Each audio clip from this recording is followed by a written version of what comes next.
Alam mo ba na ang Intramuros sa Maynila ang itinuturing na pinakamatandang distrito sa buong lungsod? Tinawag itong The Walled City dahil napapalibutan ito ng matitibay na pader na ginawa ng mga Kastila noong ika-16 na siglo. Layunin nitong maging sentro ng kapangyarihan, relihiyon at edukasyon sa ilalim ng kolonyal na pamamahala ng Espanya. Dito itinayo ang mga simbahan, kagaya ng San Agustin Church, na ngayon ay UNESCO World Heritage Site. Pati na rin ang mga paaralan, gaya ng Universidad de Santo Tomas bago ito inilipat. Intramuros ang naging sentro ng kalakalan at pamahalaan, ngunit hindi rin ito nakaligtas sa digmaan. Lalo na noong ikalawang digmaang pandaigdig, kung saan halos winasak ang buong lugar.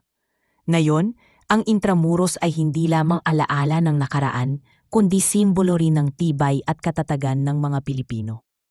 Isang paalala na bagamat dumaan tayo sa maraming pagsubok, nananatili pa rin ang ating kultura at pagkakakilanlan. Ngayon, alam mo na, huwag kalimutang mag-like at i-share ang video na ito. Hanggang sa muli, paalam!